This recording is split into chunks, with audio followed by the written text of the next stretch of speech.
హరిహర వీరమల్లు పవన్ కళ్యాణ్ గారు నటిస్తున్న మూవీ ఆదివారం నుండి ఆయన షూట్స్ కూడా వెళ్తున్నట్టు తెలుస్తుంది. సో ఈ మంత్ లాస్ట్లో కూడా రిలీజ్ అవబోతుంది అంటున్నారు. సో ఇన్నిసార్లు అది పోస్ట్పోన్ అయింది, మరి ఇప్పుడైనా అవుతుందా లేదా అని. అన్న పవన్ కళ్యాణ్ అన్న డేట్ చూసుకొని ఫ్రీ ఉంటే ఒక 4 days షూట్, అంటే ట్రైలర్ కట్కి కూడా వాళ్ళు రెడీగా ఉన్నారు, అంటే ఫిలిం యూనిట్ వాళ్ళు.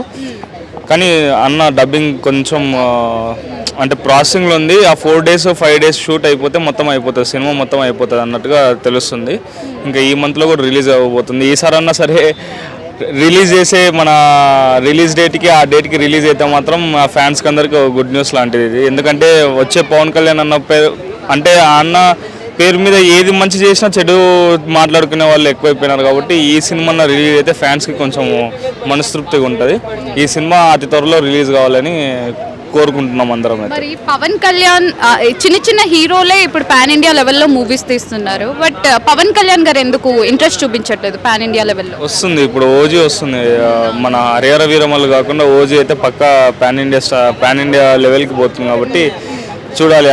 అంటే అన్న పాన్ ఇండియా మీద ఎందుకు ఇన్ని రోజులు చూడలేదంటే తనకి 10 years నుంచి పాలిటిక్స్ మీద ఇంట్రెస్ట్ పెట్టేసుకొని ఇవన్నీ, అంటే 2 తెలుగు స్టేట్సే చాలు తనకి, అంటే వచ్చే రికార్డ్స్ అయినా కానీ వచ్చే కలెక్షన్స్ అయినా కానీ తను ఎక్కువ పాన్ ఇండియా మీద దృష్టి పెట్టలేదు. ఒకవేళ పెట్టింటే బహుశా ఈరోజు వేరే వేరే హీరోస్కి బదులు మన పవన్ కళ్యాణ్ గురించి మాట్లాడే వాళ్ళందరూ పెట్టలేదు. కాబట్టి అట్లా ఓజీతో మొత్తం ఆ థియేటర్లో కలెక్షన్లు అన్నీ తగలబడిపోతాయి.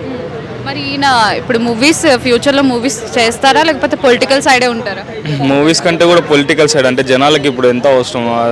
వకీల్ సాబ్లో డైలాగ్ ఉంది కదా, ఇప్పుడు నువ్వు అవసరం జనాలకి అని. అలాంటిది పవన్ కళ్యాణ్ గారు ఇప్పుడు ఖచ్చితంగా జనాలకి ఎంతో అవసరం ఉంది. సినిమాలు తీసినా తీయకపోయినా తన ఇండస్ట్రీకి చేసిన మంచో చెడ్డో అంత మంచిగా జరిగింది.